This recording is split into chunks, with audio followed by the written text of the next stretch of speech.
Whether you're in the early days and months of your business or you've been at it a while, we all unfortunately do things that make business harder than it has to be, that makes growing harder than it has to be. And these are things that new and established business owners all do. And they're things to add to your to quit list because they're not worth it. They're taking up your time, energy, and ultimately making growth slower. So today I'm going to share a to quit list of 14 things as a business owner that are making your business harder that you may not even realize you're doing. And it's fun. The week this episode airs, actually, I am celebrating 8 years of running my business. And these are many things that I have had to consciously quit in those 8 years, or some things, honestly, that I still struggle with quitting. So anyway, this is going to be a great episode. We're going to go through these 14 things somewhat quickly. So if that sounds like a lot, don't worry, we'll get through it all. Now, let's get to it.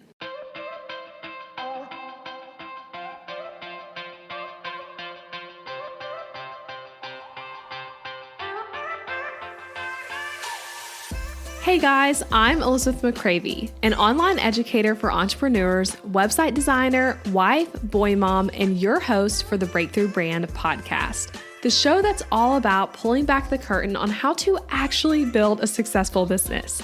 I don't skim the surface around here. If you want to dive deep into the nitty-gritty details of what it takes to run a sustainable business that fits your unique lifestyle while standing out in a crowd, then you are in the right place. I created a multiple six-figure-a-year business in my early 20s, and now in my 30s, I'm still running that successful multiple six-figure-a-year business on just part-time hours now as a working mom. I'm here to share everything I've learned and everything I'm still learning because I believe that the keys to building a thriving business should never be a secret. Here you'll find episodes that are actionable, direct, and fun, like friends chatting business over coffee, and a fresh, honest take on the reality of being an entrepreneur. If you're ready to master online marketing, website design, personal branding, mindset, time management as a busy parent, scalable and passive income, and business strategy, then this is the podcast for you. It's time to build your breakthrough brand. Let's do this. Okay, the first thing that you might be doing that makes growing your business harder, getting input from too many voices to where eventually you're like, everyone's saying different things. I just don't know what to do. So I'm all about learning from different people in different places and in different ways. But sometimes too many voices and inputs on these same types of topics can be more distracting than helpful because everyone has different ways of doing things. And all those different ways can work, right? So you're hearing like, oh, do it this way, do it that way, do it this way. And you're like, I don't know what to do. I don't know what voice to listen to. So a way to overcome this is to find a few trusted voices and resources that have built businesses and lives similar to what you desire and listen to them. That's a big thing for me, is like getting the business advice of like how to run your business from someone who's doing business like I want to do business. So think about that, but try to stop if that's something you're doing, getting too much info from too many voices because it really is overwhelming and slows down your growth. Okay, second thing, focusing too much on inbox zero. Now, I got to do some caveats with this. Obviously, inbox zero on a like support inbox, or like when you're emailing with your clients, or you have an inquiry that came in with someone who wants you to photograph their wedding or whatever it is, that kind of thing's different. So I just want to say that before I talk about this mistake. But for my personal inbox in my business, I actually gave up on inbox zero a long time ago, which I would love to do a whole episode about that because I think it is like such a thing that people obsess over when they shouldn't. So I will speak from experience in this in my own season of business, but for the personal inbox, which is still my business inbox, but like most of the emails I get are not urgent or that crazy important. And then the ones that are, I do get back to, but there can be such an obsession with getting to zero and how it feels really good when, you literally see no more emails and it's like, yes, I did it all. And ironically, anytime I've ever had inbox zero, which like I said, I gave up on that a long time ago. I don't see inbox zero anymore on that. I do see inbox zero on our hello at email and our support at email because we do prioritize responding to potential customers and customers. But on my personal email, I never see inbox zero. But I remember when I used to like really work on like inbox zero is like a goal. It was like I would hit it. And then like 5 minutes later, someone would respond and I'm like, okay, now I'm not at inbox zero anymore. You get some kind of random newsletter or whatever it is. But anyway, there can be such an obsession with getting to inbox zero, with replying ASAP to everything. And depending on your business type, if you're more like me, for the personal inbox at least, this isn't always helpful. And it can actually be a distraction from the real work of running your business and just something that's like hanging over your head that you're thinking is like, oh my gosh, it's this thing I never accomplished, I need to do, but I don't get there. That makes you feel bad. So here, I'm giving you permission to not obsess over inbox zero. And I will say what I kind of do right now is I strategically do an inbox clear out about like once a week or once every 2 weeks, sometimes every 3 weeks, instead of obsessing over this. And again, I rarely get to inbox zero. But again, I want to emphasize that I know that like a support inbox for customers and students, and then like a inbox where you're getting your inquiries is different. And I do respond to those really quickly. And I have a team member who helps with that. Okay, number 3, mistake that can make it harder to grow your business. Okay, overbooking your calendar to where you have too many meetings and then therefore you cannot get any of the deep work in your business done. So this is such a painful mistake to make. This is one I have made hundreds of times in my business. I feel like at this point in my business, I got a really good system going with my calendaring that helps this not happen to me. But it really is such a painful mistake. So picture this though. You have meeting upon meeting upon meeting to the point that you can't actually work on stuff because you're just in meetings all day. And then you have stupid 1 hour gaps between all of them, which is like not enough time to really get much done, but also like just enough time to feel like you have more than the break you maybe need. But you have about 1 hour gaps between all of them because you're not grouping them together that well. So you can't really get anything done. And then you look at your day, every day you're working and you're like, what did I get done? And it was basically just meetings and then the little busy work that you were able to fit in those 30 minutes to 2 hour chunks between meetings. And it really stinks. And as you grow your business, meetings are a must. I actually think it might be that like for newer business owners, you have less meetings. And then as your business grows, you have a lot. And then you got to like start scaling those back, try to figure out how to like get them down smaller. But meetings are a must though, from discovery calls and sales calls to client calls, podcast interviews, whether it's for your show or someone else's, team meetings, all of those sorts of things. But you can be more strategic and less strategic with how you let people get on your calendar and how you're scheduling those meetings. So that's what I want to emphasize here. It's like, it's not like don't have any meetings, but it's like put them on your calendar smart. Don't just have random meetings all the time to where you're not really feeling like you can get anything done. So I want to share the 3 things that have particularly helped me with this in my meetings life. And I'll probably do a whole episode on this at some point. But if I'm only having one meeting that day, it's always going to be at the beginning or end of the day. So I'm trying to avoid having a meeting at like noon or, 10 a.m. or something like that. So that way though, if it's at the beginning of the day, it's like probably around 9 or 9:30 or even 8 for me. And then I have the whole day empty to work on the deep work of my business, or I might schedule it for the end of the day, which for me is more like 3 o'clock or even 2:30, depending on how long the meeting is going to be. Second thing, if I'm having multiple meetings in a day, which I like to group meetings together. So I like to try to have multiple meetings in a day if I'm going to have a lot of meetings that week. But if I have multiple in a day, I group them together to still get the buffer and free time between them a little bit, but then free time after. So for example, maybe I have a meeting from 9 to 10 a.m. and then I have a 30-minute gap, and then a meeting from 10:30 to 11:30 a.m. and then I'm completely free after. So that's like how I might try to schedule them. So just with like, depending on what the meeting time is, maybe you need an hour between it, maybe you only need 30 minutes, maybe you only need 15 minutes, but whatever it is, trying to schedule them that way. And then I assume for meetings to be shorter versus longer. So just challenge yourself of like, does the meeting really need to be an hour? Does it really need to be 2 hours? Or could it be like, 45 minutes or 30 minutes? And I know meetings often go long. So sometimes I will set a meeting as like 45 minutes, knowing we'll probably go a little bit over. But like if we had said it was going to be an hour, it would end up being an hour and 15 minutes or an hour and 30 minutes. So having this 45 minutes helps. Okay, number 4 thing that's making growing your business harder, just find everything out there, everything you could need without any real strategy. So someone tells you you need this tool and that course and this software. And so you're like, okay, I'm going to buy it all because that must be the solution, right? That must be the thing that's really going to take my business to the next level. And I'm all about moving quick on decisions like these versus obsessing over like, which CRM do I do? Which podcast host do I use?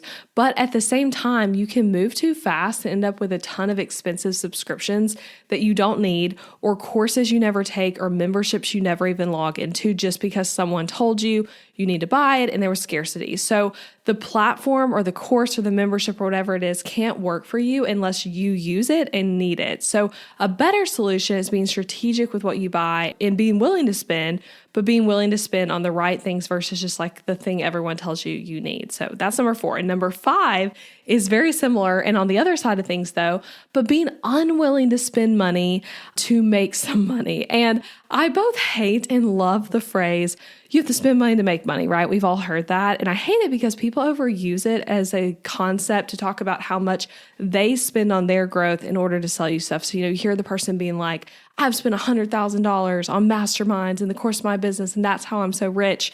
So that's why you need to buy my thing. Like you hear that, right? And I don't like that. But I also like this statement because I do think there is truth to it when someone's not trying to kind of like sleazy sell you using this statement, but we do have to spend some money to make some money. So with that though, you have to be willing to spend money, right? So the mistake you could make is almost being too frugal in your business. So not being willing to pay a team member that you really know could help you, or not being able to buy the software that will make your customer experience better and save you hours a week, or refusing to buy the course that you believe will help you finally launch the thing or help you grow your business how you're wanting to because you're like scared to make the investment. So I would say like a thing you want to do alternatively is invest, but invest smart. Okay, this next one, number 6, oh my gosh, seriously makes growing your business so much harder. So if you've been tuning me out at all, listen to this one. Not asking people where they found you so that you can use that data to do more of what's working. And what I mean by this is like the questions to customers and clients or on your contact form when just you're getting an inquiry that says something like, where did you find me? Or where did you first hear about, insert your business name there. So you've got to start asking this question if you're not. But when we feel stressed and overwhelmed in our businesses, especially with marketing, knowing the answer to this question can save you loads of stress because you can stop doing the things that are not driving sales or driving inquiries. I think it's good to look at both, but driving sales is the more important one. But you can stop doing things that aren't driving sales in your business. So with that being said, you have to give things time. So don't start a podcast and then deem it not good if no sales come in from like 1 month of the podcast, or, starting Pinterest and deciding it's a flop after 2 months. You want to give those things time, but you can ask this question and then consistently evaluate what is making the cut of helping people find you and what isn't. So maybe you're spending tons of time on YouTube and you have been for years and you're not seeing any traction. Maybe that's something you cut. Or maybe you're able to see like, oh my gosh, Google is really working for me. Like, how do I double down on ranking higher in Google? What are more search terms I could focus on? So anyway, you want to ask this question. And this is something I ask every single customer who buys anything from me. Literally, it's on every cart page. And I look at every answer and then I categorize them and evaluate it at the end of every month. I'm able to see, okay, what percentage of sales this month came from Google? What percentage came from my podcast? What came from Instagram? What came from that summit I spoke at or that other podcast I was on? And you're able to see it really, really clearly, and then it can inform your decisions. All right, number 7 mistake that makes growing your business harder. It's cheesy but true, but trying to do everything and then trying to do everything alone. So this actually goes back to one of those first things not to do, where I talked about having too many voices, right? That can lead you to doing too many things. But then the worst version of that is when you then decide that you have to be the one that does it all and you're not willing to get any help. So I'm a big fan of teams, right? You guys probably know that about me, but I'm a big fan of doing things in this order. So first you eliminate what doesn't actually matter to your business so that you can do less. And what we just talked about, number 6, of like asking people where they're finding you, seeing what's really driving results in your business can help you with that, but eliminate what doesn't actually matter so that the whole business, including yourself, can do less. And then second step is hiring contractors in your business to help you be in your zone of genius role versus doing all the things and just having help so you can focus on less work.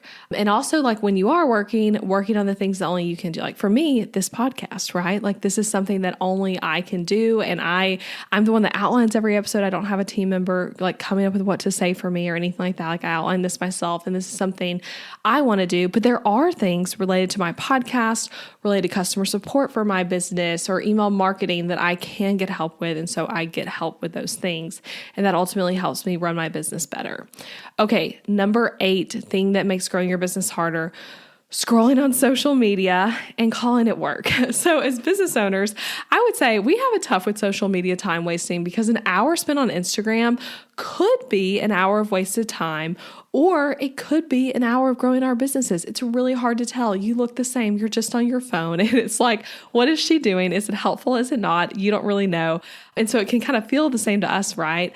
But getting really conscious about how you're using social media is huge, especially when you're calling it work. So, I would say personally, and I know some people disagree with me on this, but if you want to scroll TikTok at night after work to wind down, or you're like gonna, browse Facebook Market and that's really enjoyable to you, that's great. But if you're spending hours a day on Instagram, TikTok, Facebook, all of that, and you're clocked in mentally on work, like you are literally like, you're saying, I'm clocked into work right now, but all you're doing is scrolling and you're not scrolling to look for content ideas, you're just scrolling for fun. You're not actually working. And that's a huge miss and a time suck that is not going to help you grow your business. So I would challenge you to, when it's during what you're deeming your work time, to not be scrolling on social media, but instead to be showing up as a content creator, not a consumer. All right, our 9th thing that makes growing your business harder. And I hope as you're hearing all these that you're thinking like, okay, which ones am I doing that's making my business harder? But this is one you might be doing. Not having a website. So seriously, this is something that makes growth hard, is not having a website or an online presence beyond things like your social media account, or maybe you're selling on Etsy or Creative Market or something like that, but you don't have an actual website that's just for your business. And if you didn't know, I'm a website designer. I create and sell Showit website templates. So I'm obviously very pro websites. And I actually don't think, though, that you have to have a website from day one of your business. I know a lot of people will tell you that, but I think in a lot of ways, if you're in the early days of your business, it can be smarter to start the business and focus on getting clients before you have your site live. And then that'll make it, when you do make your website, which might, be a month later, 6 months later, whatever it is, but it'll make the site better because you're more in tune to like, okay, this is the kind of work I've decided I wanted to do. You can kind of start it freelance and kind of start part-time, but it should be a business goal for you to get a website up sooner than later. And if you've been in business a year, 2 years, 3 years, 4 years, 5 years, 8 years, like me, you want to have a website. And we live in a time right now where I feel like everything is just like social media, or like, younger people just like to use TikTok. A website still matters. Like, I have actually 2 recent stats for you that are from just last year. So these are not like old statistics, but one stat is that small business owners that use their website to connect with customers see an average of 15 to 50% growth in revenue. And then 84% of consumers believe a business's website is more credible than the business's social media page. So just think about that. And then additionally with that, like when we talk about not having a website is when people make buying decisions. So like someone is actually going to like do the actual purchasing and the like decision of looking at your packages and looking at your products from a website, not from your TikTok or Instagram account. So anyway, that's why this is also additionally important. But yeah, not having a website will seriously make growing your business a lot slower.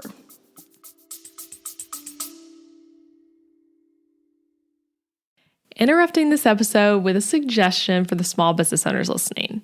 Ever wonder what you should do for healthcare when you and your spouse are both self-employed, so there's no work-provided health insurance to participate in? Well, when my husband Adam joined me in the entrepreneurial job space over 4 years ago, we joined Christian Healthcare Ministries instead of getting traditional health insurance. And it was the best decision for us, especially in these years of growing and raising a family while also running multiple businesses. CHM is a health cost-sharing ministry and is a faith-based alternative to health insurance. We did tons of research before choosing CHM, and if you know me and Adam, you know we are all about doing the math when making big or small financial decisions. And even though it's not insurance, CHM shares 100% of eligible medical bills, which is more than the typical 70 or 80% of medical bills paid for by insurance companies. All sharing is determined by the CHM guidelines, which you can check out before and after joining. And for the mamas and mamas to be listening, you truly cannot find a better healthcare option for maternity care. I had a vaginal delivery and a C-section and birth center care and hospital care between my 2 pregnancies and births, and it was all 100% shared for. And outside of birth, we've had our share of emergency room visits and procedures as a family, and those costs were all shared by members at Christian Healthcare Ministries, leaving us only paying our monthly contribution. option. CHM is less expensive month to month than insurance, and because there's no network, you can choose your care with whichever providers best fit your family. I seriously just cannot recommend Christian Healthcare Ministries enough. You've got to check them out. Go to elizabethmccravy.com/CHM for more information. Also putting that link in the show notes, elizabethmccravy.com/CHM. Now back to the episode. All right, number 10, and this is something I imagine a lot of you guys might be making as a mistake, but thinking of your business goals in only the big picture instead of breaking them down into quarterly goals. So, right, we set goals maybe in January or maybe at the beginning of a quarter, and you're hoping to accomplish those January goals by December of that year. But then when you don't break down the goals beyond that, it's really hard to get any of it done, especially if you have like 6 or more business goals that are like big projects, big things, big undertakings that you're trying to accomplish. But all 6 of them, or all 8, 9, 10, whatever, they just live on a list together of like things you're supposed to do in your business. But you're not going to get them done. So instead you want to break it down. So like maybe you're wanting to create your first course and that's a goal for the year, but that's a Q3 goal. Or maybe you're wanting to start running Facebook ads and that should be a Q1 goal. Or maybe starting a podcast is also a Q1 goal. But what you want to do is map it out and assign all the goals to quarters and then go deeper than that when you're in the quarter to like, and I'll tell you what I do. I do it week by week of things I need to do to get there. So if it's like a big project, especially like something like a course, I'm not just saying, I got to make a course this year. I'm saying like, okay, this is the date. I'm going to start working on it. And during this week, I need to have module 1 done. During these 3 weeks, I need to finish module 2, and I'm giving module 2 3 weeks because it's a lot longer. During this week, I'm going to do the beta launch. And then during this week, I'm going to do this. Like you want to map it out like that. Doing this in your project manager can be a really great way. But basically, you got to take the goals from big picture wishes to like actual tactical to-do list items in order to really like make the goals work for you and see results in your business. All right, the next thing making growing your business harder is deciding you have to have everything completely figured out before you take action. And this is a mistake I see so many business owners make, especially in the early days. And it can be easy to fall into this where you're like, I have to have this thing, all my ducks in a row. I have to have my website live, my social media live, my everything filed with the government that I'm a business before I try to get a client. Like that's one example of the way this could show up. But anyway, it's a mistake and it's procrastination disguised as perfectionism. And you might look at yourself as you're doing these things being like, I care a lot. That's why I'm doing this. I need it all to be great because that's like my priorities. And I'm someone who cares about things being all in order. But it really is like a bad form of procrastination. It'll get you nowhere fast. And as a business owner, one thing I've learned in 8 years of business is like how important it is to like the concept of, honestly, I think Mark Zuckerberg is the one that said this, but move fast and break things, which I love that quote and don't love it at the same time because it can have a negative connotation. People kind of use that language in the startup world, but moving fast is important. And it's okay if things don't work out perfectly, but moving fast, making decisions fast and not overly procrastinating. Okay, number 12. Surrounding yourself with people who don't get what you do and think that you should give up. So sometimes it's unavoidable, which makes me sad, but I still want to include it. But like maybe you have a spouse who's unsupportive of your business, or parents who are asking you to like go back to a 9-to-5, or friends who are judging you for starting your quote unquote little business. So there will always be some people who don't get it, who don't believe in you, and who judge you around maybe it's the early days of your business, or maybe you've been in business longer, but regardless, I feel like this happens more in the early days though. And that's life, but your core people who you're talking about your ideas about your business with and what you're working on should be people who are all in with you. Okay. So just to restate that it's unavoidable that there will be people who maybe do not support you, but those are not the people that you need to go to with your new course idea or talking about what you're working on or what didn't go well that week, that kind of stuff. You want those people that you're talking to about that to be the people who are all in with you. And Sarah Blakely, who is the founder of Spanx, and I absolutely just love her, but she has a quote about this, and I've heard her talk about this in other ways too, but I want to read the quote. about ideas. And her story is that with Spanx, she didn't tell anyone about it when she had the idea for the company for a while. And here's what she said. So she said, I made a conscious decision not to tell anyone in my life, and you filled in with about Spanx. Now I tell people, don't tell anyone your idea until you have invested enough of yourself in it that you are not going to turn back. When a person has an idea at that conception moment, it is the most vulnerable. One negative comment could completely knock you off course. So I just think that's really important to remember, whether it's a new idea in your business or the idea of starting your business, that your idea in its infancy is so sensitive and you want to protect that and wait until, like Sara Blakely said, you're like all in on it and you know you're not going to turn back and you've invested enough of yourself that you're like, hey, I'm doing this regardless, before you start telling people and soliciting outside opinions. All right, we have 2 more things that make growing your business harder. Okay, number 13, working all the time in every spare moment. Okay, and that might sound like, hey, won't that make growing my business better? But it doesn't. So I know in some seasons of business call for more hustle and are busier. And I'm going to say, like, you can lean into that. Like, that would be my advice. And I'm not going to say, like, don't go all in on a project that makes life feel a little crazier for a season. I know also in the early days of your business, it can feel like there is a lot of like, busy, working after the kids are asleep, waking up early to work and things like that. But those things should be a season. I was actually just in course creation mode for Podcast Success Blueprint while also being pregnant. And at the time I'm recording this for you guys, I'm actually 37 weeks pregnant. So if I sound a little breathy, that is why. And you will be hearing this after baby boy number 2 is already born, which is really fun. But just now during pregnancy in my second and third trimester, I was creating an online course. And I'll be honest, I was working more than usual for that reason because I needed the hours to get the course done. And I knew that wasn't forever. I had a schedule back on how I said, like, take your goals and make them practical. I had a course creation schedule I was working through of like, this is what needs to get done every week. And I got it done actually like 3 weeks earlier because I was working faster and working, a little bit more at night and also taking some other things off my to-do list from my business. But anyway, you don't want it to be forever. And also when you are in these kind of busy seasons, you want to make sure that they're short and that you're not neglecting your mental health, physical health, your faith, or your relationships during that time. But if you live like this all the time, where you're just working all the time and everything's about this business and growing it and like every spare moment is given to it, you'll ultimately lose productivity because your work output does decrease with like too much time and too little breaks. And you'll also probably lose the freedom that was the reason you wanted to start a business in the first place. And that's the biggest thing here. Like too many people start businesses and then become just like a slave to their business where they're not really like actually enjoying their life. They might as well just be working a 9 to 5 because they probably have more free time back. But instead they're just going crazy and not focusing on anything else in life besides their business. So anyway, I'd ask questions like, is that deadline really the deadline it has to be? Do I really need to work on this tonight? Or would it be better if I chilled out and enjoyed my business's freedom instead? Take the break to go on the walk. Take the break even like for those of us that work at home like myself. I'm actually, once I'm done recording this episode, I'm going to take probably like a 15-minute break. And it won't be like a break where I'm just sitting there laying down on the sofa, but I started some laundry before I started recording this episode, and I need to move the laundry to the dryer and take the laundry out of the dryer and put it out and like maybe fold it, maybe not. But, and I'm probably going to go to walk too before I do the next thing on my agenda. But like taking those breaks versus working every spare moment is going to help you ultimately be more productive.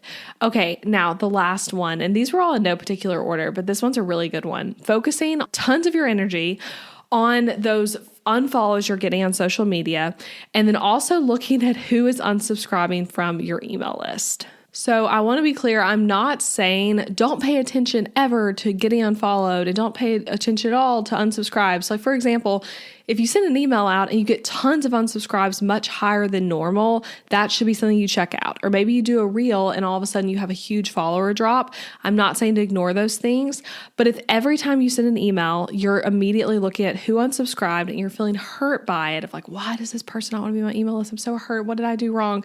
You're wasting your time.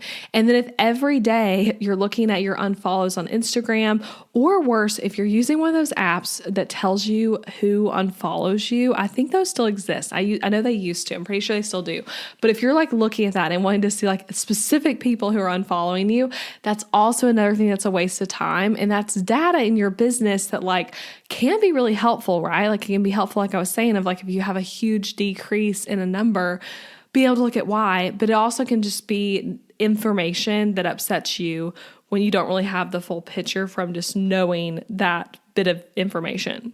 So do not focus all your energy on the unfollows and unsubscribes. Now, that is it. Those are all 14. And I actually could do a lot more than that, right? Because there's so many things we do unintentionally or intentionally, but with good intentions that is making growing our businesses harder. So I'm going to quickly read back through that list. And as I read through it, if you want to challenge, you want to take action on this episode, I want to challenge you to just, as I read through it, it's 14 things, right? Pick 3 of them that you're like, hey, those are 3 things that I know I should quit doing and that do apply to you in some capacity, and make a game plan for how you're going to quit doing them. Anywhere from 1 to 3 things. All right, let's read them.